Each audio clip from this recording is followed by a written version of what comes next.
प्रमोद महापात्रा जी। गुरुदेव, अगर कोई भूलने की बीमारी के कारण उससे नाम जब छूट गया तो क्या करें? मेरी माताजी को भूलने की बीमारी है। मुझे डर लगता है कि कहीं मुझे भी ये बीमारी हुई तो क्या होगा, क्योंकि ये वंशानुगत बीमारी है। मतलब वो कोई एकदम भूल जाते हैं, ऐसी कोई बीमारी ऐसा? हाँ, हाँ, हेरिडिटरी तो मतलब ऐसा? जब जब याद आवे ना, एक बात की सबसे सरल भगवत प्राप्ति का उपाय है। अपबल तपबल और बाहुबल चौथो है बल दाम, सूर किशोर कृपाते सब बल हारे को हरि नाम।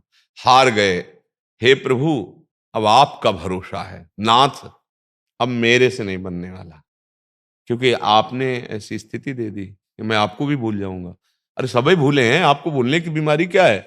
आपको तो भूलने की बीमारी को यहाँ सब भूले हुए हैं, कौन याद कौन कर रहा है? सब भूले हुए हैं। सबको भूलने की बीमारी। गर्भ में थे भूल गए, पीछे जन्म में क्या थे भूल गए, बाल्यावस्था में क्या थे भूल गए, जवानी में क्या क्या कर सब भूलते ही तो जा रहे हैं। किसको याद है? हाँ, जब ज्ञान जागृत होता है तो नष्टो मोहा स्मृति लब्धा। आप काहे को तुम परेशान हो रहे हो कि आपको भूलने की बीमारी? ये सब भूलने की बीमारी में, हम सब उसी लाइन में है।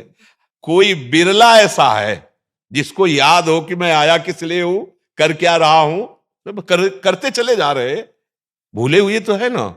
अपने को पुरुष मान के, स्त्री मान के, अपने को विद्वान मान के, अपने को मूर्ख मान के, अपने को धनवान मान के, निर्धन मान के भूले हुए तो है ना। अपने को कहाँ जाने हो? ना अपने प्रभु को जान पाए, ना अपने स्वरूप को जान पाए, सच्चे भूले हुए।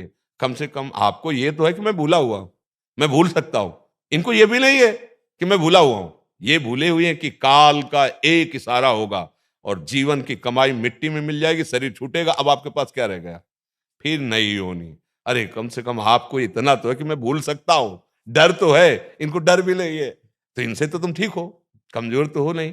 एक बात पकड़ लो, एकमात्र भगवान का आश्रय, अंदर से उसे आत्मसमर्पण कहते हैं, उससे आपकी गति हो जाएगी। जब आपको चेतना आवे तो राधा राधा कृष्ण कृष्ण जो आप जपते हो, और जब चेतना नहीं है, अब भगवान जिम्मेवारी ले लेते हैं। कहते हैं मैं जो मेरे को समर्पित है, मैं उसका स्मरण बन जाता हूं। जब आप क्या सब भूल जाएंगे। जब मृत्यु का भयावह दुख आता है तो इंद्रियां बुद्धि इनकी ताकत नहीं रहती उसको झेल पावे, सब मूर्छित हो जाती है। तो उस समय भगवान का जो स्मरण होता है वो भगवान की तरफ से होता है, क्योंकि जीवन में हमने अभ्यास किया। अब अंतिम समय भगवान हमें परिणाम देने के लिए स्मरण बन जाते हैं। भरोसा जिनको है भगवान का और साधना का भरोसा है, तो आप जो स्मरण करेंगे वही आप बनेंगे। तो भरोसा एकमात्र, ये बड़ी बात है। अगर भरोसा प्रभु का प्रकट हो जाए तो साधन प्रभु नहीं देखते, फिर भरोसा देखते हैं। हम लोग धन का भरोसा कर लेंगे, अपने शरीर का भरोसा, अपनी बुद्धि का भरोसा, अंगरक्षक का भरोसा, भरोसे तो हम बांटे हुए हैं। लेकिन भगवान का भरोसा, केवल भगवान का भरोसा, ये बहुत कठिन बात है। एक भरोसो एक बल, एक आस विश्वास, एक राम घनश्याम हित, चातक तुलसीदास। कल्याण पक्का हो जाएगा।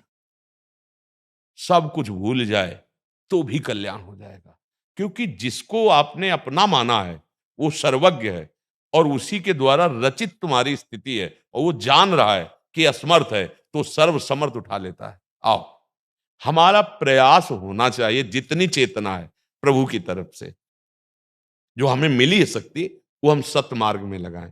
हम लोग गंदे मार्ग में लगा देते हैं। शक्ति तो सबके पास है, बुद्धि तो सबके पास है, लेकिन वो गलत मार्ग में लग गई, इसीलिए भरोसा नहीं रहा।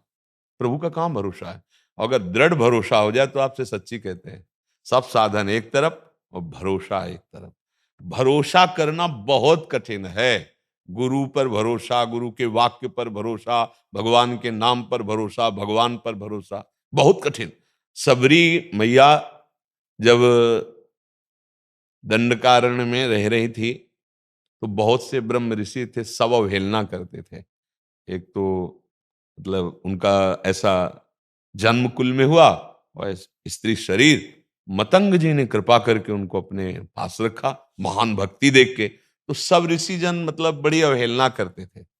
अगर वो सोहनी लगा रही है, कंक्रीट भी पड़ जाए तो ब्रह्म ऋषि थे ना, अरे ऐसा। भगवान को देखो क्या पसंद आया।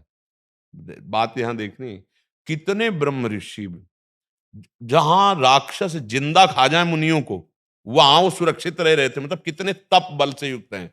वो पवित्र थे, जंगल में कंदमूल फल खाने वाले थे, लेकिन जो बात सबरी जी में थी वो उनमें एक में भी नहीं थी। बात समझना। जब मतंग जी पधारने लगे तो सबरी मैया ने कहा, गुरुदेव अब आप ही हमारे जीवन धन थे, आप कोई हमें पूछने वाला तो है नहीं, सब मतलब हे दृष्टि से देखते हैं। गुरुदेव आप तो जा रहे हैं, अब हमारा। तो उनका, बेटा मैं भजन के प्रताप से परम धाम जा रहा हूं, और वो परम धाम मूर्तिमान होकर तुम्हारे पास आएगा, तुम्हारे पास आएगा। बस सबरी जी ने गुरु जी के वचनों पर विश्वास कर लिया, और रोज सोहनी लगाती, मार्ग में जल छिड़कती, पुष्प के पावड़े बिछाती, और फल बेर आदि जो है वो रखती है कि भगवान आएंगे। गुरु जी ने कहा, एक दो दिन नहीं, लेकिन विश्वास नहीं गया। एक दिन राम जी आए। जो ऋषि थोड़ा सबरी जी के प्रति भाव रखते थे उनसे पूछ लिया, सबरी मैया का आश्रम किधर है। और जो तपस्वी जन थे ना, अपने भगवान न गए, न देखा, न बोला, और सबरी जी के सामने भगवान बैठे, और प्रसिद्ध है, जगत प्रसिद्ध है, ऐसा ही है। सबरी जी चखती थी कि मेरे प्रभु को कहीं खट्टा न लग जाए, कसेला ना हो, क्योंकि वहां बेर ही थे, तो वो भगवान स्वाद से पाए। क्या सबरी जी में था? दृढ़ भरोसा। गुरु ने कहा है भगवान आएंगे तो आएंगे। अगर 2-4 दिन, 10 दिन, 100 दिन, 500 दिन, तो संशय हो जाना चाहिए ना कि कहा था। हमें लगता है कि हमको ढांढस बनाने के लिए कहा होगा, यहाँ भगवान कहाँ आएंगे। ऐसा सबरी जी का विश्वास इतना, भगवान आएंगे, भगवान आए। बस विश्वास कर लो कि अगर हमारी याद रहे या ना रहे, लेकिन भगवान को ये याद रहेगी कि मैं उनका हूं, हो जाएगा काम। अंदर विश्वास पक्का होना चाहिए, उसमें संशय नहीं हो। भजन का जानते हो फल क्या मिलता है? विश्वास, दृढ़ विश्वास। मेरी लाडली जू, जैसे मेरी श्यामा जू, बस खत्म, सब ज्ञान विज्ञान एक तरफ, एक बात केवल, हमारे माई श्यामा जू को राज, मेरी लाडली जू। सब है काहू के बल भजन को, काहू के आचार, और ब्यास भरोसे कुंवर के सोवत पाओ।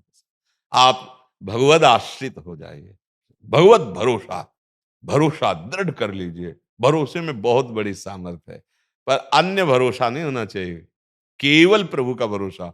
तो अंतिम समय भगवान कृपा करके हमारा स्मरण बन जाते हैं, हमें भगवान की स्मृति भगवान करा देते हैं। हाँ, जैसे अंतिम सुधार दिया जामिल का भगवान ने, पुत्र का नाम रखवा दिया, संत रूप में आए, पुत्र का नाम नारायण रखो, और अंतिम समय बोला नारायण, अली बात बन गई। जन्म जन्म की बिगड़ी, एक बार नारायण बोला, बात बन गई अंतिम। बस वही इच्छा है कि अंतिम समय पे नाम ना छूटे बस। देखो नाम छूटने की तो, देखो नाम छूटने की बात तो मत करो। क्यों? क्योंकि छूटेगा। इतना दृढ़ अभ्यास नहीं कि परावाणी से नाम चल रहा हो तुम्हारा। अभी तुम्हें मतलब जहां कोई भयंकर दुख आता है, अरे आप यहीं देख लो, जहां सुख आया तो भगवान को भूल गए, दुख आया तो भगवान को भूल गए। बड़ी घटना है इनमें, बड़ी परिस्थितियां हैं। त्रिभुवन की राज्य लक्ष्मी देने पर भी जो आधे पल के लिए भगवान को ना भूले, वो भजनानंदी माना जाता है। त्रिभुवन के ऐसी निष्ठा के घोर दुख अपमान में भी भगवान का विस्मरण नहीं, और सुख संपदा में भी भगवान का विस्मरण नहीं, तब वो भजन बल अंतिम समय आता है। और एक बिल्कुल असमर्थ हूं प्रभु, अशरण हूं प्रभु, आपकी शरण में हूं, आप पतित पावन सामर्थ्यशाली हो, अंतिम समय आप कृपा करना। पक्का गुरु आश्रय, भगवद आश्रय अंतिम समय सुधार देता है। एक गीता वाटिका की बात है कि पूज्य राधा बाबा की जो कुटिया थी ना, उसके सामने एक बूढ़ी माई जाती थी। अब उसको कुछ आता नहीं था, वो सोचती थी, बाबा की महिमा सुनी थी कि अगर संत की दृष्टि पड़ती रही तो हमारा कल्याण हो जाएगा। तो वो वहां झाड़ू लगा देती थी, सोनी लगा देती थी। बाबा कभी देखते भी नहीं थे, उनका स्वभाव था ऐसे।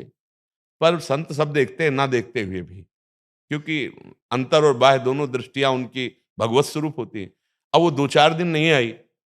बाबा ने किसी से पूछा कि वो माई आती थी सोनी लगाने, नहीं दे। बोले बाबा वो तो बहुत बीमार, हमें लगता पधार जाएगी, चलो हमें ले चलो। बाबा कहीं नहीं जाते थे। देखो उसने सोहनी लगाते समय यही भाव किया था कि ये संत हैं, हमारा कल्याण हो जाएगा इससे, और तो हमसे कुछ बनता नहीं। बाबा उनसे कहा उसके घर ले चलो, और वो पड़ी भी थी अंतिम समय की अवस्था में, वृद्धा थी, बीमारी। बाबा गए, ऐसे जैसे पुत्र को दुलार किया जाता है, ऐसे गोद में सर ऐसे। बोले माई कुछ दिखाई दे रहा है? बोले हाँ, प्रिया प्रीतम आए हैं ले जाने के लिए। बाबा उठे चले आए, शरीर उसका पूरा हो गया। संत सदगुरुदेव भगवंत भरोसा काम करता है, सोने लगाना क्या, लेकिन दृष्टि में आ गए ना, और उसके भाव थे कि मेरा कल्याण हो जाए। बाबा गए, कल्याण कर दिया। अंतिम समय भगवान सुधारते हैं जो भगवद आश्रित होता है। इसीलिए कहा जाता है साधन तो करो पर उसका अहंकार मत करो, भरोसा भगवान का गुरुदेव का रखो। अहंकार होगा तो फिर निर्णय आपका होगा, और भरोसा होगा तो फिर निर्णय भगवान की तरफ से हमारे पक्ष में होगा। उन्हीं की कृपा से कल्याण होता है। नहीं तो माया इतनी दुरंत है कि 1 मिनट में चाहे जितना शास्त्र ज्ञान हो रौंद देती है। शिव बिरंचिका मोह को है बपुरान, अस जिय जानि भजी मायापति भगवान। दीपक गाबा जी करनाल से, राधे गुरुदेव आपके चरणों में प्रणाम। गुरुदेव मैं आपका सत्संग सुनता हूं जिसमें आप नाम जप की महत्ता बताते हैं। भगवत गीता में भगवान ने कहा है यज्ञानाम जप यज्ञोस्मि। इसके बाद फिर निष्काम कर्म योग के विषय में कहा है जिसमें ज्ञान योग, कर्म योग तथा भक्ति योग का संगम है। कृपया निष्काम कर्म योग पर प्रकाश डालें। आप किस मार्ग के पथिक हैं? निष्काम मोक्ष प्राप्ति। मोक्ष प्राप्ति का कर्म योग, अष्टांग योग, सांख्य योग, भक्ति योग, आपने किस मार्ग को चयन किया है? सबको नहाना यमुना जी ही है, पर कौन से घाट में जाना है, किस मार्ग से जाना है, ये उपासक को तय करना होता है। भगवान ने इसीलिए विविध सिद्धांतों का वर्णन किया कि अलग अलग मति से, अलग अलग भाव से चलने में रुचि होती है, और जिससे हम रुचि पूर्वक चलते हैं वो जल्दी लक्ष्य प्राप्त हो जाता है। तो आपकी रुचि किस मार्ग से है, अभी तक जाना? भक्ति मार्ग में जा। हाँ, भक्ति मार्ग में। अब इस मार्ग के पथिक को चाहिए कि प्रत्येक कर्म यत करोषि तस्मात् शास्त्रम प्रमाणमते कार्याकार्यो व्यवस्थितो। शास्त्र प्रमाणित कर्म करो और उनको भगवान को अर्पित कर दो। कर्मण्येवाधिकारस्ते मां फलेषु कदाचन। कर्म फल पर आसक्त मत होइए, वो चाहे पराजय हो या जय हो, हानि हो या लाभ हो, सुख हो या दुख हो, हमारा कार्य है कर्तव्य का पालन करना। कर्तव्य में कमी नहीं रहने देंगे और उस कर्तव्य को प्रभु को समर्पित कर देंगे। इसका नाम है निष्काम कर्म धर्म। ये जो भागवत धर्म है ये निष्काम कर्म धर्म है। इससे हम मोक्ष पदवी भी प्राप्त कर लेंगे और भगवान की प्रसन्नता, भगवान का प्रेम भी प्राप्त कर लेंगे। जो चाहे प्राप्त कर सकते हैं। जब हम कोई भी कर्म अपने शरीर को मैं मानकर सुख भोगने के लिए करते हैं वही बंधन कारक होता है। जब कर्तव्य पालन के लिए करते हैं, भगवत समर्पण के लिए करते हैं और दूसरों को हित हो, सुख हो, इस भावना से करते हैं, वही मोक्ष पदवी में पहुंचाने वाला कर्मयोग बन जाता है। पर इन सबके साथ भगवान नाम स्मरण अत्यंत आवश्यक है। भगवान कर्म करने का, कर्तव्य कर्म करने का आदेश कर रहे हैं। मामुनिस्मर युद्ध च, मेरा स्मरण और अपना कर्तव्य। अगर स्मरण नहीं है तो फिर कर्तव्य कर्म में, सुख दुख में बंध जाएगा, लाभ हानि में बंध जाएगा, जय पराजय में। जय हुई तो हर्षित हो जाएगा, पराजय हुई तो शोक में डूब जाएगा।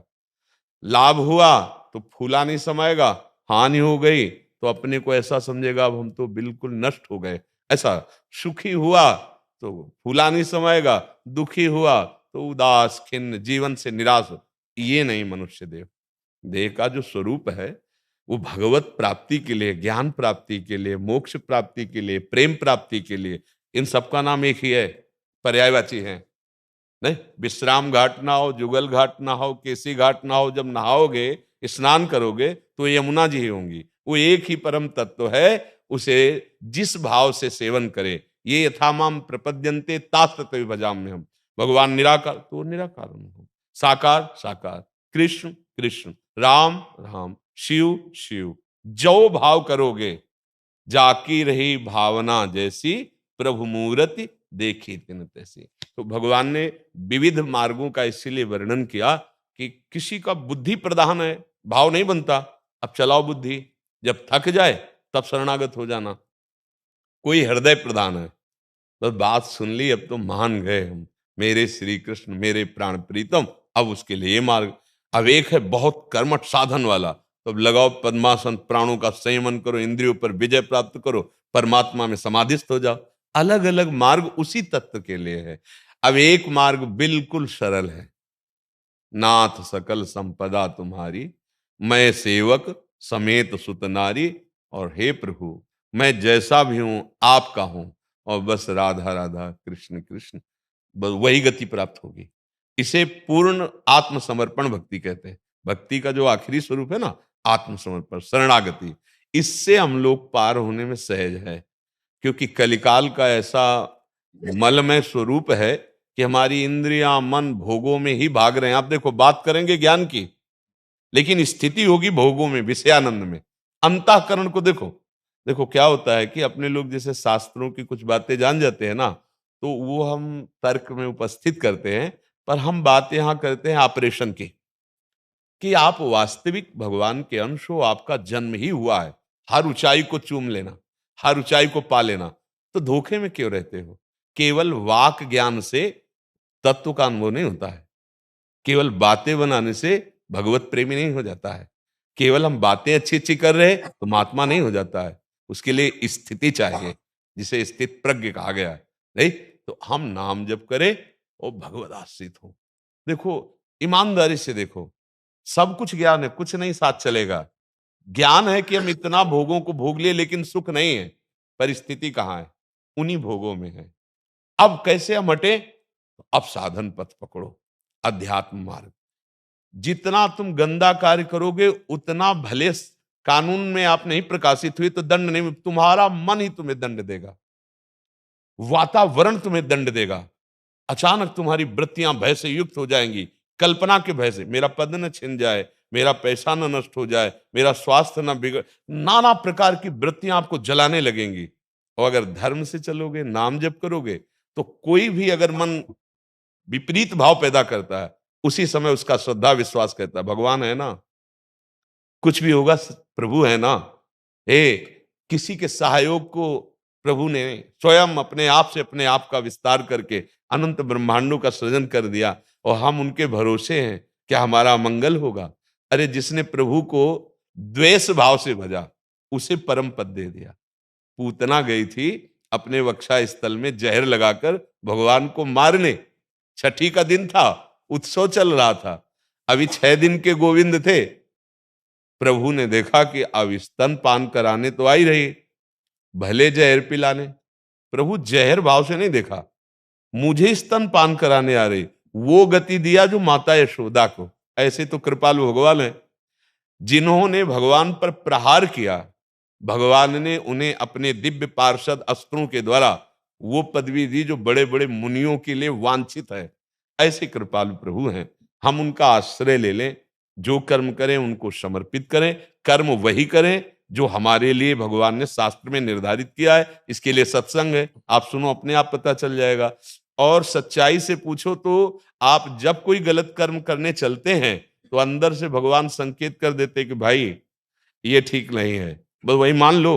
जगत गुरु का है वो संदेश, नहीं मानोगे, मन बड़ा मतवाला है, वो ऐसे कर देता है और आगे बढ़ जाता है, फिर दुर्गति को प्राप्त होता है। हम जो कर्म करें शास्त्र सम्मत करें, भगवान को अर्पित करें और नाम जप अवश्य करें। अगर हम मनमानी आचरण करेंगे तो बहुत पछताना पड़ेगा अंतिम समय तक, पक्का समझ लीजिए। ना तुम्हारा शरीर रहेगा, ना बैंक बैलेंस रहेगा, ना कोई मित्र रहेगा, केवल आपके शुभ और अशुभ कर्म जो किए हैं वो साथ जाएंगे। अब कब तक हम ऐसे भटकते रहेंगे? एक बार तो हमें ऐसी स्थिति प्राप्त होनी चाहिए कि मृत्यु का भी प्रभाव हम पर ना पड़े। अरे हम अविनाशी हैं, ईश्वर अंश जीव अविनाशी। भगवान कहते हैं ना ममैवांशो। अब यार कैसे फंस गए इस शरीर में और ऐसे भोगों में, और हम अपने को बड़ा बलवीर मानते हैं। हम आजाद हैं, हम स्वतंत्र, जो चाहे कर सकते हो। गुलामी मन की, इंद्रियों की, विषयों की, ना चाहते हुए भी वो हमें रौंद रहे हैं, ये नहीं देख पा रहे। कह रहे हम बहुत सुखी हैं, हम स्वतंत्र हैं। अरे सुखी और स्वतंत्र तो तब होगे ना जब इंद्रिय और मन पर काबू करो। वो तो मनमानी आचरण कर रहे हैं, खूब अर्थ है, खूब अनर्थ हो रहा है। क्या है इस अर्थ का प्रयोग? खूब बुद्धि है, अर्थ कमाया जा रहा है और अनर्थ इंद्रिय और मन की गुलामी है। धीरे धीरे शरीर हमारा जर्जर होता जा रहा है। मृत्यु का समय पता नहीं कब कैसे आ जाए और हम सावधान नहीं। जिस लिए आए थे वो कार्य हम नहीं कर रहे। हमारा जन्म कर्तव्य का पालन करते हुए अपने स्वरूप को जानना। बहुत बुद्धिमान बनते हैं, कई बार प्रश्न करते हैं कि आप अपने को जान पाए। भगवान के अंश हो, अपने को जान जाओगे तो भगवान को जान जाओगे। अपने आप को अपने आप से अनुभव कर लोगे तो भगवान का अनुभव कर लोगे। अपने को नहीं जाने, 3.5 हाथ में रहते हैं हम, बहुत विद्वान बनते हैं, बहुत बातें, बहुत बड़ा माया का विचित्र खेल है। बातें करते हैं ज्ञान की और क्रियाएं होती है अज्ञान की, और खूब दूसरे को उपदेश देते हैं, वो अपने वही कर रहे हैं जो हम कह रहे हैं कि नहीं करना चाहिए। ये बल कहां से आएगा कि जो हम जानते नहीं करना चाहिए वो हम नहीं करेंगे? ये भजन से बल आएगा, भगवान के आश्रय से बल आएगा, ये सत्संग से बल आएगा। तो जीवन को और जीवन के कर्मों को भगवान को समर्पित कर दे। ये तो सर्वाणि कर्माणि मयि सन्न्यस्य मत्पराः अनन्येव नैव योगेन माम ध्यायन्तु उपासते तेषामहं समुद्धर्ता मृत्यु संसार सागरात्। अब क्या चाहिए? उसके योगक्षेम का वहन मैं करता हूं, उसको संसार समुद्र से मैं पार लगाता हूं। बस ये तो सर्वाणि कर्माणि मयि सन्न्यस्य मत्पराः, मेरे परायण होकर सारे कर्म समर्पित कर दे, राधा राधा राधा, महामंगल हो जाएगा। ज्ञान विशुद्ध मार्ग है भगवत प्राप्ति का, मोक्ष का, लेकिन अब समय नहीं है। हमारा खान पान अशुद्ध है, हमारे शरीर रोग से ग्रसित हो रहे हैं। हम 1.5-2 घंटे पद्मासन सिद्धासन में नहीं बैठ सकते। न शरीर बस में है, न इंद्रियां बस में है, न मन बस में है, न प्राण बस में है। कहाँ हमारा, कैसे दिव्य अचिंत्य वस्तु का कैसे मन, वो हमारा ही स्वरूप है, पर हमारा तो देहाभिमान पुष्ट है। तो अब हमें लगता है आकार में फंस गए, तो आकार को ही, जैसे भगवान का नाम रूप लीला धाम, इसका आश्रय ले लो। और वो कह रहे हैं कि हमन वो करा देंगे, जानत तुम्हें तुम्हें हो जाए, स्वरूप बोध, तत्व ज्ञान, मोक्ष पदवी, प्रेम, जो चाहे वो प्राप्त हो जाएगा। पर सही बात पूछो तो ये चाहता कौन है? जो बोले हम, कोई नहीं चाहता। यही चाहता है कि अगर कोई है तो हम जो कामना करके जा रहे हैं उसकी पूर्ति हो जाए। और ये मार्ग है काम का नाश करने का, कामना का शमन करने का। कहां कोई चाहता है? कोई बिरला ऐसा विवेकवान है कि संसार में तो सब कर्म के अनुसार भोग ही रहे हैं, हम यहां वो बात जाने जो कर्म बंधन से मुक्त कर दे, ऐसे सुख की प्राप्ति करा दे जहां दुख का लेस नहीं है। हम लोग अगर मांगते भी है ना तो बंधन वाली ही बात मांगते हैं। भगवान के मंदिर चाहे जाए या चाहे संत के पास जाए, कुछ ऐसा कर दो कि हम स्वस्थ हो जाएं, खूब विषय भोगें। हम करें पापाचरण और तुम करो तपस्या, और जो कहोगे हम दे देंगे आपको। आप मानसिकता देखो, वही संसार का राग। अब कैसे समझ में आएगा? जब हमारी इंद्रियां और मन भोगों में रत है तो भोगेश्वरी प्रसक्ता नाम त्यापहत चेतसाम व्यवसायत्मिका बुद्धि समाधो न विधीयते। इसीलिए जैसे कोई माननीय महतजन आते हैं, उपदेशक आते हैं, तो हम सबसे प्रार्थना करते हैं कि सबकी बुद्धि का परिवर्तन आवश्यक है। अब सुख सुविधाएं तो बाढ़ है, कर्मानुसार सबके पास है, लेकिन ना कोई सुखी है और ना कोई शांत है। सुख और शांति की खोज में पूरा जीवन व्यतीत हो गया विषयों में, लेकिन नहीं मिली। इसलिए बुद्धि को शुद्ध करना आवश्यक है, और बुद्धि शुद्ध होती है भगवान के आश्रय से, भगवान नाम जप से, दूसरों को सुख पहुंचाने से, अपने कर्तव्य का पालन करने से। आप समझ पा रहे? कोई संशय जी? सर्वेश्वर राजेश देशमुख जी, राधा वल्लभ श्री हरिवंश। श्री समर्थ रामदास स्वामी जी के वहां से। गुरुदेव चरण वंदना। गुरुदेव, अगर कोई गुरु समर्पित दास के सामने अपने प्राण प्रिय गुरुदेव को कोई दोष दर्शन कर रहा हो तो अंदर जलन पैदा होती है, तो क्या हमें जलन सहन करना चाहिए या गुरुदेव उन छलिया माया रूपी भगवान से बहस कर लेनी चाहिए? उसे बहस करने से उत्तम है हट जाना, क्योंकि उससे क्रोधावेश आने की संभावना है, और क्रोधावेश आ जाने पर ऐसे कुछ क्रियाएं हो सकती हैं जो कानून के खिलाफ हैं। मान लो हमारे गुरुदेव को कोई अपशब्द या निंदा करे, फिर हम कैसे सह सकते हैं? फिर हमें गुस्सा आएगा, फिर उसको भी गुस्सा आएगा, फिर दोनों के द्वारा ऐसी चेष्टा हो जाएगी जो गुरु जी पसंद नहीं करते। कोई भी गुरु पसंद नहीं करेगा और कानून बर्दाश्त नहीं करेगा। मान लो हम पीटने लगे, क्या ये कानून है? क्या ये ज्ञान है? क्या ये सत्संग है? क्या ये गुरु प्रेम है? अभद्र व्यवहार हो गया ना, ये तो मूढ़ता होगी मुझे लगता है। विवेक क्या करेगा? कि जैसा आपने कहा कि छलिया भगवान है, तो तुम अब हमसे छल नहीं कर सकते, कि आप ही हो मेरी परीक्षा के लिए, तुम मेरी निष्ठा की ये जो परीक्षा ले रहे हो, इसके लिए जो उल्टा बोल रहे हो, कोई फर्क नहीं पड़ने वाला। और मन से अलग हो गए, क्योंकि लड़ाई झगड़ा ये भक्ति नहीं सिखाती, ये परमार्थ नहीं सिखाता है। गुरु उसमें भी बैठा हुआ है। हमको ये देखना है कि मेरी गुरु निष्ठा की परीक्षा हो रही है।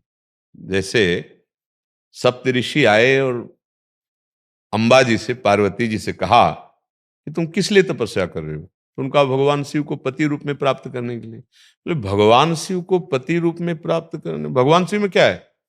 चिता की भस्म लगाते हैं, मुंडों की माला पहनते हैं, ना कोई भवन है ना कुछ, बरगद का बहुत विशाल वटवृक्ष है, उसके नीचे हम तुम्हें बढ़िया दूल्हा बताते हैं।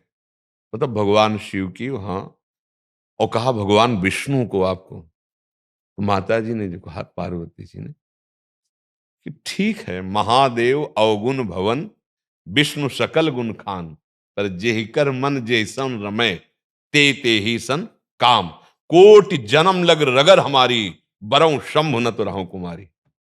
सप्तऋषि चरणों में गिर गए। भगवान शिव ने ही भेजा था कि जय हो जय हो, मैं समझ गया कि आप भगवान शिव की अर्धांगिनी स्वयं शक्ति हो। बस शिव ने ही भेजा था, गुरु ने ही भेजा है। अखंड मंडलाकारम व्याप्तमेन चराचरम, कि देखो ये बहुत गुरु निष्ठावान है, अब जरा देखो इसकी तो हमारे गुरु की जब कोई अवहेलना करने लगे, निंदा करने लगे, तो हमको अपनी निष्ठा और पुष्ट करनी है, और उसी में देखना है कि प्रभु कर लो छलिया छल, हमारी दृष्टि से नहीं चूक सकते, आप ही हो, और अपनी गुरु निष्ठा बचाए हट जाए।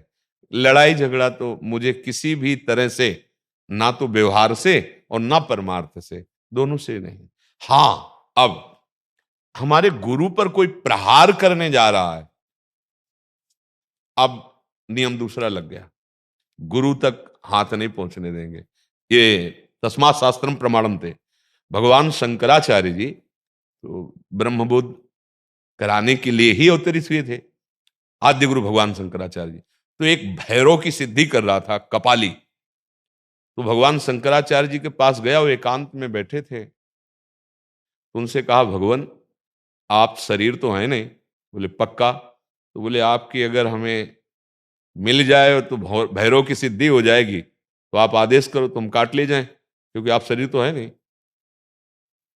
भगवान शंकराचार्य जी इनका ऐसा ऐसा ही, पर अभी काटोगे तो सबसे से आस पास है, वो बर्दाश्त नहीं करेंगे, तुम्हारा काम पूरा नहीं होगा।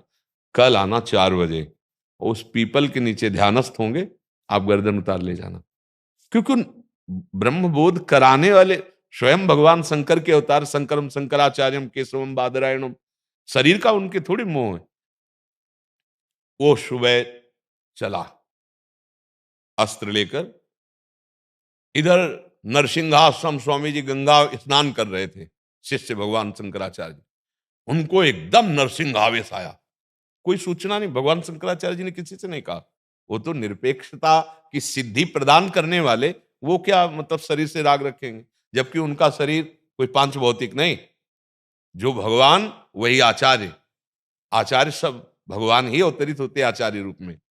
वो चला, अभी नजदीक नहीं पहुंच पाया था कि गीले वस्त्र से हुंकार करते हुए नरसिंह आवेश में आए, उठा के पटक दिया, फाड़ के फेंक दिया उसको, फिर उनको सुधाई।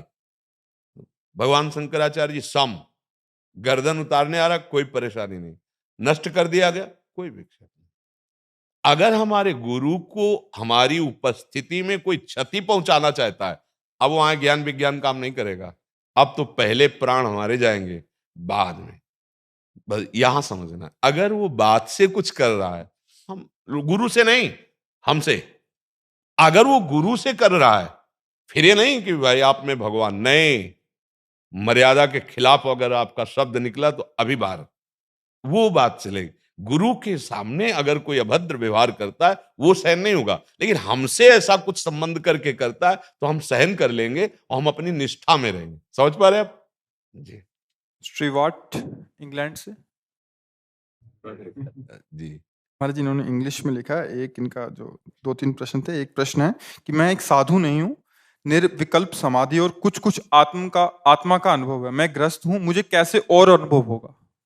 आत्मज्ञान चाह रहे हैं शायद ये।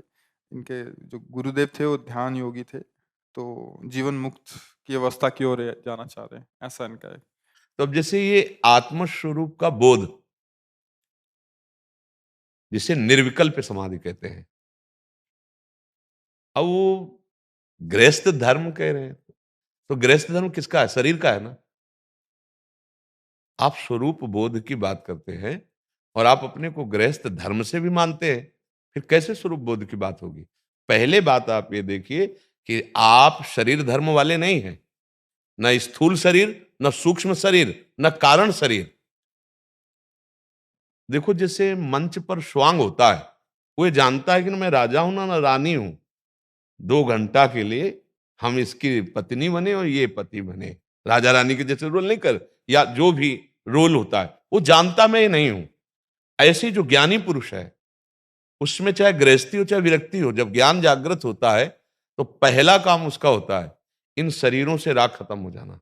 स्वांग वैसे ही होगा, वो पत्नी का रोल करेगा तो ऐसा करेगा कि वास्तविक पत्नी से भी ज्यादा प्रिय व्यवहार।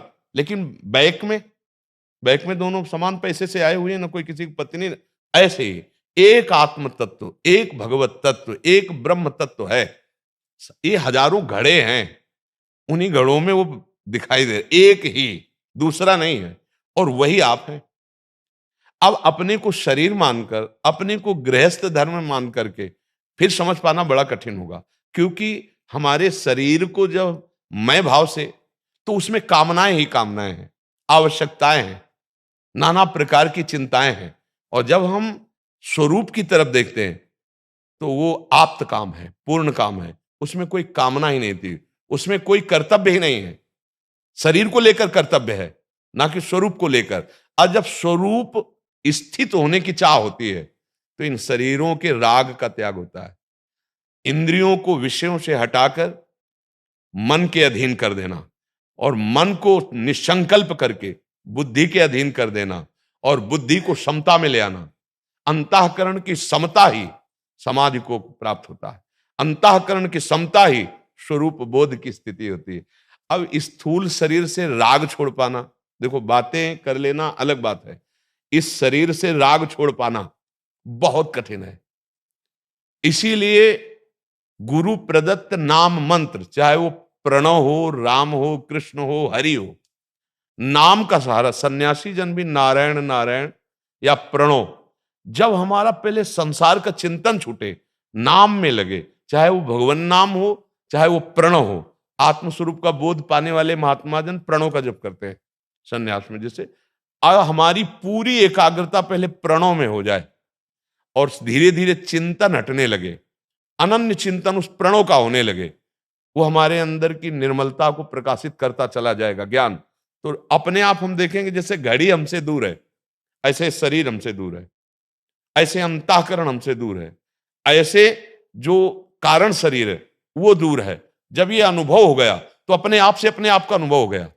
ये अनुभव किसी करण से नहीं होता, न बुद्धि से, न मन से, न चित्त से, न हम से। ये अपने आप से अपने आप का अनुभव होता है जो आत्म स्वरूप का है। ये समाधि करना नहीं होता, ये सहज समाधि होती है।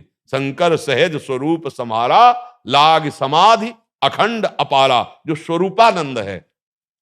अब जिस क्रिया रूप में इसको क्रिया है ही नहीं, इसीलिए तो अचिंत्य है। जितना चिंतन सब हटाओ, अक्रिय है वो, क्योंकि उसमें अभाव नहीं है, कोई अभाव नहीं है। वो सच्चिदानंद सुख स्वरूप कौन? मैं, जो मेरा स्वरूप है। अंतःकरण धर्म से ही वार्ता होती है, नहीं उसकी वार्ता ही नहीं हो सकती। जो मैं तत्व है उसका चिंतन नहीं है, सब चिंतन खत्म हो जाए, जो बचा वही आत्म स्वरूप है। महाराज जी, इन्होंने कोई गुरुकुलम का निर्माण हो गया है? नहीं, हो चुका है महाराज जी। जयपुर में ये वहाँ? प्रोग्राम शुरू किया है जिसमें हमने माता पिता और बच्चों दोनों के लिए गुरुकुल खोला है। माता पिता को भी, क्योंकि महाराज जी 12 साल की एक बच्ची ने मुझे कहा, मैंने उसको कहा कि आपको इस तरह का सेशन दिया जाएगा जहाँ संस्कार सिखाए जाएंगे। तो उस बच्ची ने मुझे ये उत्तर दिया कि नहीं नहीं, मेरी मम्मी ने ऐसी क्लासेस में नहीं भेजेगी, क्योंकि मेरी मम्मी बोलती है संस्कार दूसरों के काम आते हैं। मतलब अपने काम नहीं आते, दूसरों के काम आते हैं, लोग फायदा उठाते हैं। तो ये तरह का क्लास तो मेरी मम्मी कभी नहीं भेजेगी। उस समय मुझे ये लगा कि माता पिता का भी सेशन लेना चाहिए गुरुजी, क्योंकि अभिभावक अगर गलत बच्चों को सिखाएंगे ठीक बात। तो हाँ। समाज का निर्माण कैसे होगा। छोटे से बच्चे को माँ रोज छलती है, जब वो बिजी है तो वो फोन देती है, और जैसे ही उसको लगता है कि अब फोन नहीं देना है तो उसी बच्चे से छीनती है। तो बच्चा समझ नहीं पा रहा कि मुझे फोन लेना चाहिए कि नहीं लेना चाहिए। हाँ, नहीं ठीक है। हाँ हाँ, शास्त्र सम्मत ज्ञान और पवित्र आचरण। मतलब क्या होता है कि जैसे आप कहीं भी कुछ भी कार्य कर रहे हैं तो उसमें चरित्र निर्माण और स्वयं की पवित्रता, अगर हमारे द्वारा किसी भी तरह की वाणी की अपवित्रता या चेष्टा की अपवित्रता हुई तो हम सफल नहीं हो पाएंगे। जैसे किसी ने हमको बताया कि महाराज जी आप जो कहते हो कि गुरुकुल होने चाहिए, हम भी चाहते हैं, क्योंकि हमारे शास्त्रीय विचारधाराओं को, धर्म की विचारधाराओं को ना समझाकर आधुनिकता को समझाया जाएगा तो हमारे जो नवीन पीढ़ी के बच्चे हैं वो आधुनिकता में काम क्रोध आदि वृत्तियों में बह जाएंगे। थोड़ा संयम। तो हमको बताया कि आप क्या समझते हैं कि गुरुकुलों में बच्चों के साथ क्या गलत व्यवहार नहीं हो सकता? बोले हम खुद इसके भुक्तभोगी हैं, अपने बच्चे को भेजा था फिर वापस किया। इसलिए हम कह रहे हैं कि चरित्र पवित्र होना चाहिए, ना किसी और के द्वारा और ना अपने द्वारा। हमारे जो पास आवे अपने बच्चों से भी अधिक दुलार, सुरक्षा और उनके चरित्र का निर्माण। कहीं कोई भी सेवक, मान लो आप पवित्र भाव वाले हैं, लेकिन आपने जो सेवाएं दे रखी, गार्ड है कोई भी है, इस पर विशेष नजर रखनी है कि हमें बच्चों का चरित्र सुरक्षित रखना है और वाणी से भी ऐसा कोई हमारा व्यवहार ना हो किसी का भी। क्योंकि संस्कार तभी बनते, जैसे ऋषियों के यहाँ थे जंगलों में, जब गुरुकुल थे तो वहां खान पान सात्विक और स्वयं जितेंद्रीय महापुरुषों द्वारा शिक्षण होता था। तो अब जैसे ऐसे दोष वाले व्यक्ति की गुरुकुलों में तो ऐसा होता है, अगर एक के साथ भी घटना हुई तो हजारों की श्रद्धा नष्ट करेगा। तो हमको चाहिए कि हम ये प्रमाणित रखें अपने जो भी सेवाएं करें कि चरित्र पावन हमारा और हमारी सेवा पवित्र है, उसमें कहीं दाग न लगने पाए। यही भगवत प्रसन्नता का हेतु हो जाएगा। बहुत सुंदर।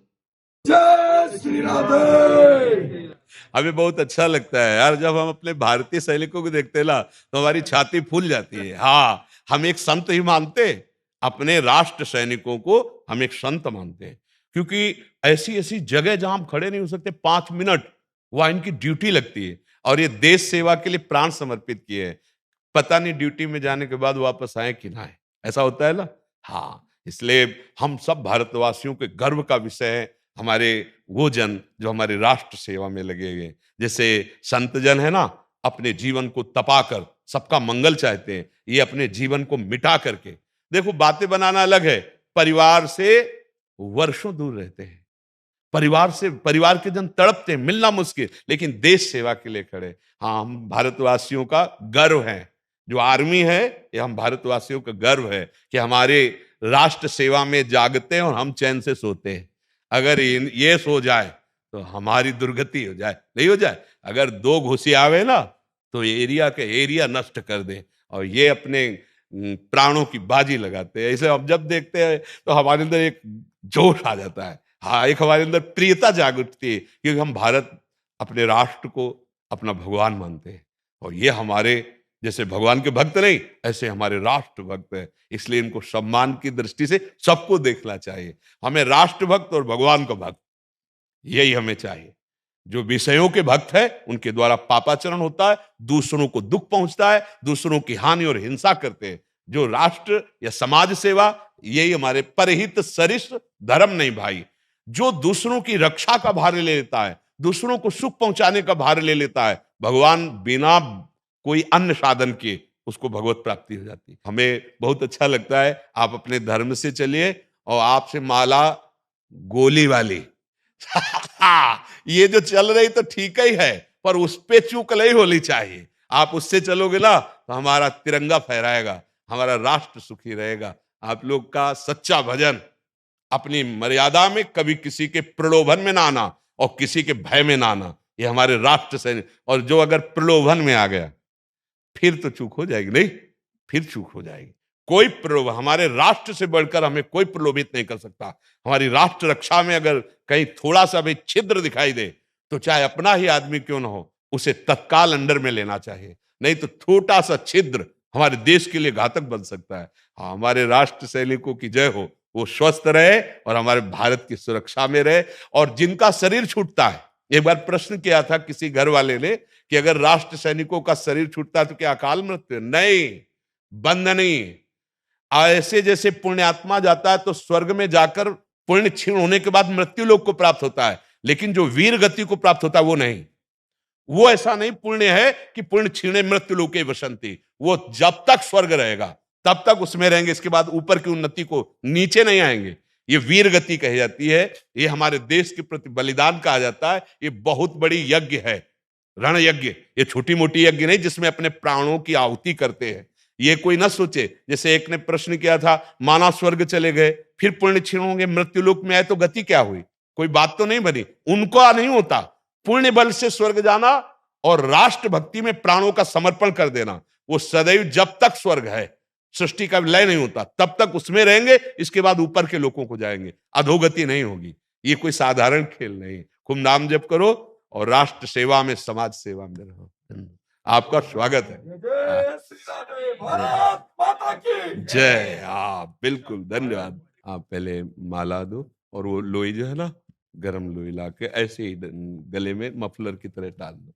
ये नहीं, आप लोग यहाँ आए हो ना तो श्री जी के लाडले हो तब यहाँ आए हो। आप चिंता ना करें, ठीक है? आप निश्चिंत निर्भय रहिएगा जी। राधे। आओ जी महाराज जी, बहुत दिनों से दर्शनों की चाहत थी आपकी जी, तो आज पूरी कृपा की है आप जी ने, आपके दर्शन करने आए हैं आप। सुबह आपके दर्शन हो रहे थे क्या वहाँ? हाँ, गौर से देखा था। जी जी जी। तो आपको भेंट करनी थी माला, धार्मिक माला धारण कर। प्रशांत और सुनो, जी महाराज जी, श्री जी को प्रसादी लोई लाओ जी महाराज जी। और इन सबको पहना। ये लाल वाली इनको पहना, श्वेत वाली आपको जाओ पहना सबको। राधा राधा। सबको, ये आप सब आए, स्वागत है आपका।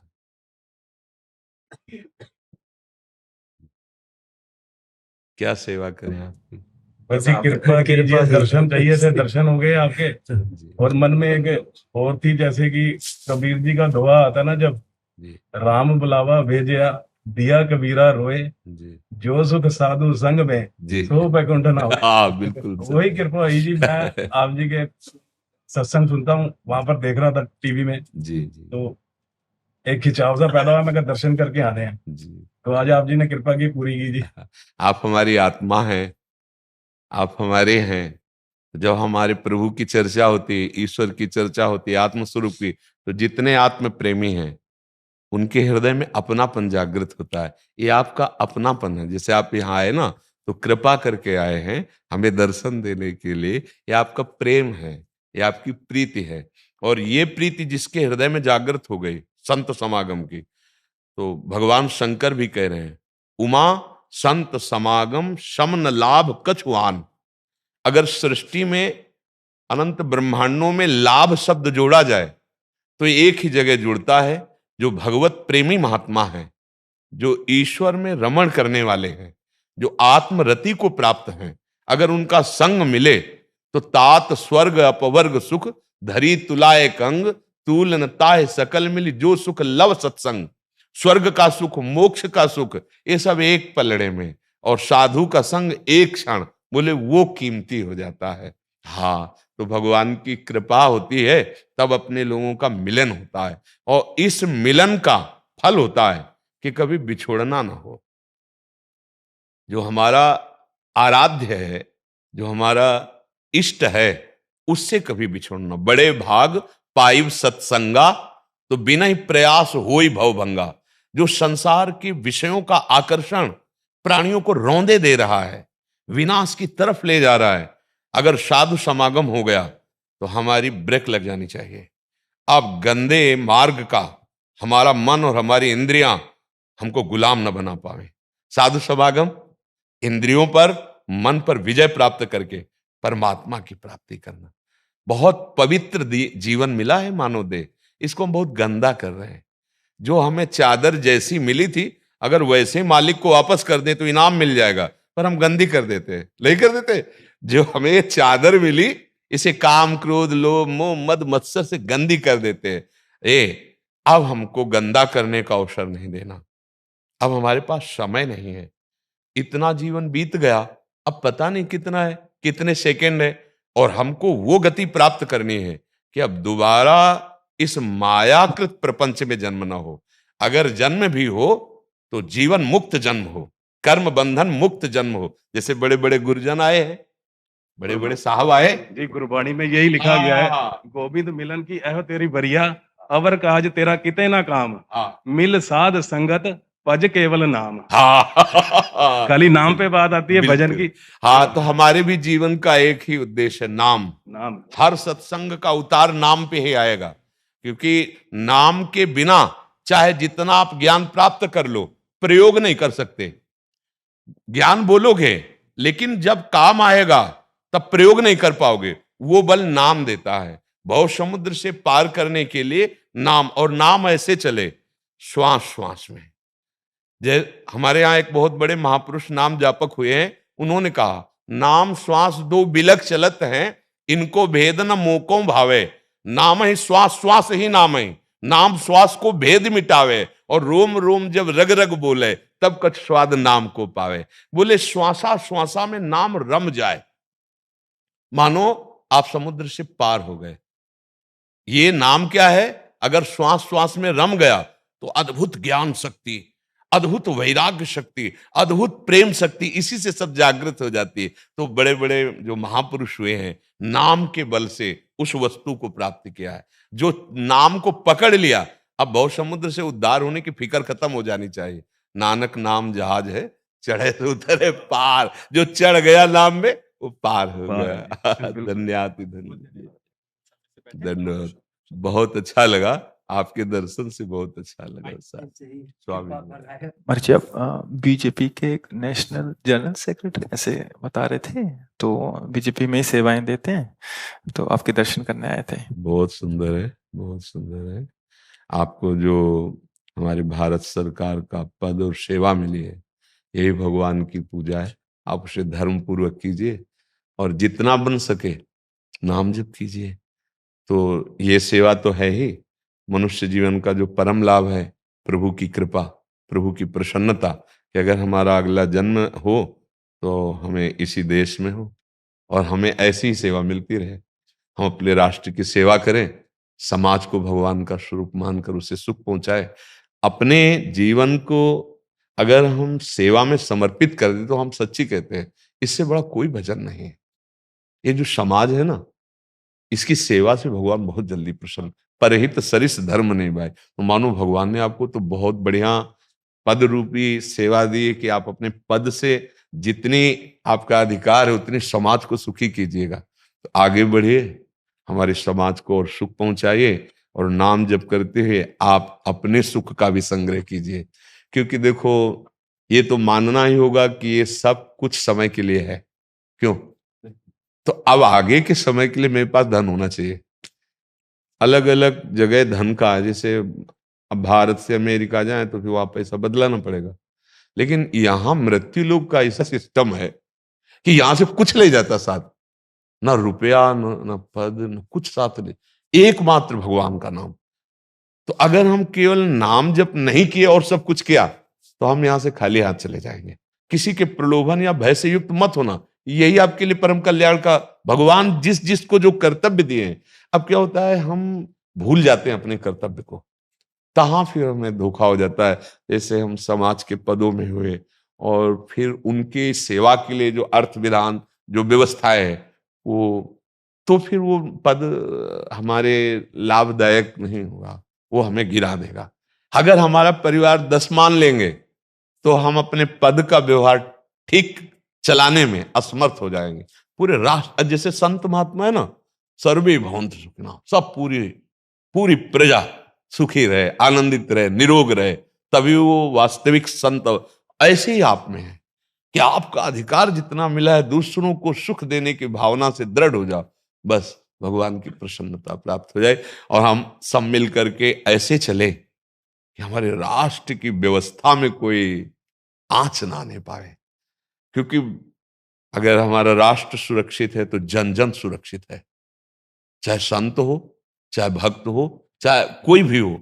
अगर हमारा राष्ट्र सुरक्षित है तो सब सुरक्षित। राष्ट्र अगर असुरक्षित हो जाए तो कोई कहीं भी सुरक्षित नहीं रह सकता।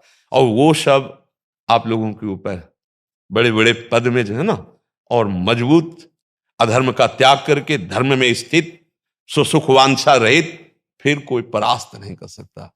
अब ऐसा ठोस कदम होना चाहिए जिसमें कहीं पुलाहट ना हो, फिसलाहट ना हो कि हम चूक जाएं। ये चूक नहीं होनी चाहिए। तो हम यही चाहेंगे कि आप बहुत मजबूत कदम उठाएं और हमारे राष्ट्र की सेवा होती रहे, हमारा राष्ट्र सुखी रहे, हमारे राष्ट्र में धर्मयुक्त बुद्धि बढ़े, जो हमारी गंदी बातें बढ़ रही हैं वो नष्ट होनी चाहिए। तो यही हमारा, आप स्वस्थ रहें, विचारवान बने, धैर्यवान बने, किसी प्रलोभन और भय से परास्त ना हो, तभी आगे बढ़ना होता है। जी। बेटा है सुप्रीम कोर्ट में एडवोकेट है, छोटा बेटा है जो व्यापार करता है, बिटिया भी एडवोकेट है, अभी आईएएस की तैयारी कर रही है। बहुत आपको देखते रहते हैं, सुनते रहते हैं। और आपने उस दिन जो परम पूज्य सरसंघ चालक जी से बात की, बहुत स्ट्रिक्ट बात की, दिल से आपने, हाँ, जो बोला है वो दिल से बोला है। जी जी। और जो उनका प्रश्न था उसका जो आपने आखिर में उत्तर दिया है, बहुत उत्तम जी, बहुत उत्तम। हाँ, क्योंकि अगर ऐसे बड़े जो माननीय जन है ना, ये बात समझेंगे ना, तो इनका विश्वास दृढ़ हो जाएगा। ये जो हमारे अंदर भय बना रहता है ना, हमें भयभीत नहीं होना, हमें निर्भय रहना है, हमें दृष्टि पवित्र रखनी है। एक एक जन हमारे लिए भारत के सुधार के लिए करते हैं। एक एक व्यक्ति अपना सुधार कर ले, एक एक व्यक्ति अपने दायरे से सुधार कर ले, तो सब सुख शांति को प्राप्त है। वह भयभीत नहीं होना। कहीं ना कहीं भय रहता है कि हमारा पद छूट जाएगा तो क्या होगा, या आज हम संभाल लें कल क्या हो। तो उसी हमारे भगवान है ना, जिन्होंने आज वो कल हमें संभालेंगे। हम भगवान से जितना उदासीन होंगे उतना ही हमारा अविश्वास बढ़ेगा, भय बढ़ेगा। अगर भगवान से, तो फिर हमारा भय नहीं। मैंने योगी जी से कहा, मैं कहा मैंने जाना है लेकिन स्वामी जी से मिलना है, तो कहते आप जाइए, मैं प्रयास करता हूँ। योगी जी से कहा जी, परसों आना था तो मैंने उनसे कहा, मैंने कहा मैंने जाना है लेकिन स्वामी जी से मिलना है। तो मैंने फिर इनकी ड्यूटी लगाई कि आप जरा व्यवस्था करके उनसे निवेदन करिए। निवेदन की क्या, आप घर है, जब आइए, जब कभी कोई धन्यवाद। आप राधा राधा राधा राधा राधा राधा राधा राधा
राधा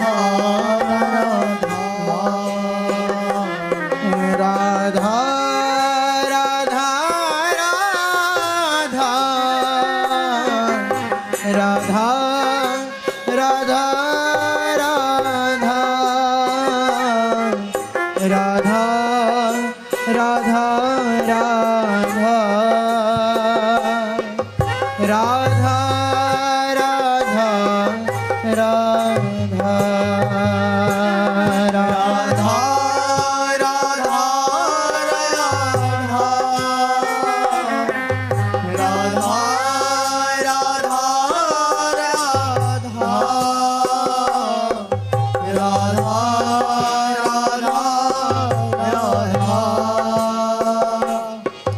राधा राधा राधा श्री राधा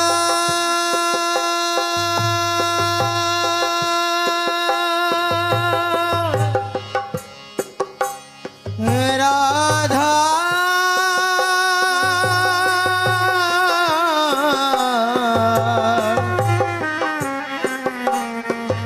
राधा राधा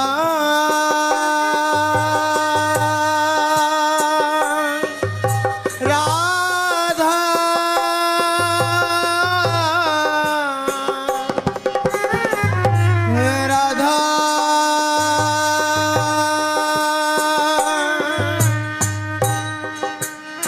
श्री राधा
राधा राधा राधा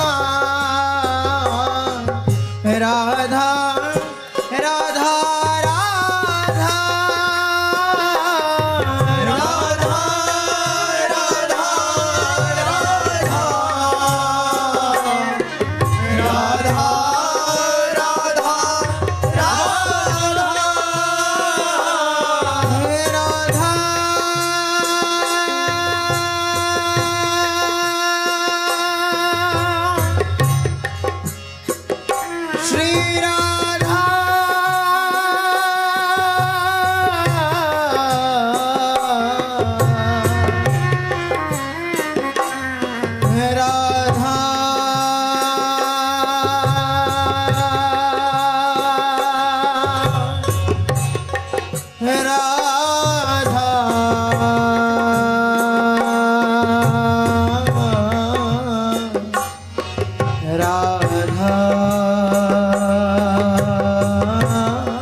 राधा राधा श्री राधा